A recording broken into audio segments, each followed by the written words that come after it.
दिल्ली से देहरादून और देहरादून से सीमांत जिले उत्तरकाशी के सिलक्यारा तक टनल में फंसे 41 मजदूरों के सुरक्षित बाहर निकालने की दुआएं कबूल हुई। ऑपरेशन सिलक्यारा के तहत जब आखिरी मजदूर ने टनल से बाहर आकर खुली हवा में सांस ली तो देश और दुनिया में बदलते उत्तराखंड का संदेश भी गया। मजदूरों के टनल में फंसने के बाद पैने और धारदार सवालों की कोई कम बौछार नहीं हो रही थी। कोई अनहोनी होती तो केंद्र और राज्य सरकार के सामने सड़क से अदालत तक न जाने की कितनी ही चुनौतियां खड़ी हो सकती थी। शायद अब इसके आसार कम होंगे, लेकिन यह सच्चाई है कि यह पूरा घटनाक्रम प्राकृतिक आपदाओं के लिहाज से संवेदनशील उत्तराखंड को कई सबक सिखा गया। इस हादसे के बाद उत्तराखंड ही नहीं, देश भर में सुरंग निर्माण के नीति नियोजन को सुरक्षा के लिहाज से बिल्कुल अलग ढंग से देखा जाना तय है। खुद केंद्रीय सड़क परिवहन एवं राजमार्ग मंत्री नितिन गडकरी का कहना है देश भर में 3.25 लाख करोड़ की राशि सुरंगों के निर्माण पर खर्च होनी है। जाहिर तौर पर इनमें से कुछ प्रस्ताव उत्तराखंड के भी हैं और अब सुरंगों इन सभी योजनाओं पर सुरक्षा के लिहाज से नए नजरिए के साथ सोचना होगा। जानकारों का मानना है कि ऑपरेशन सिलक्यारा की सफलता से राज्य में प्रस्तावित टनल परियोजनाओं पर छाया कुहासा भी छंट गया। यदि कोई हादसा हो जाता है तो प्रस्तावित टनल परियोजनाओं के खिलाफ दबी आवाजें तेजी से उठती हैं।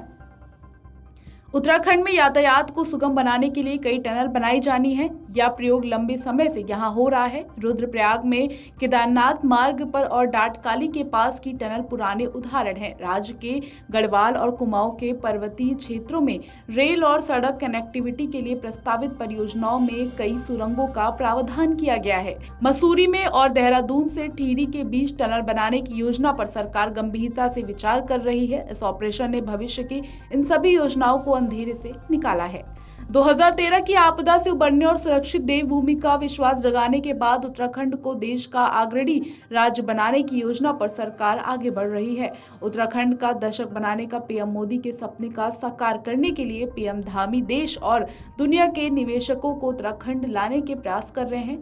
वैश्विक निवेशक सम्मेलन से पूर्व अधिक से अधिक निवेशकों को आकर्षित करने के ये प्रयास सिलक्यारा हादसे से ठिठक गया, मगर जानकार मान रहे हैं कि ऑपरेशन की कामयाबी ने उत्तराखंड के प्रति विश्वास जगाने का भी काम किया है।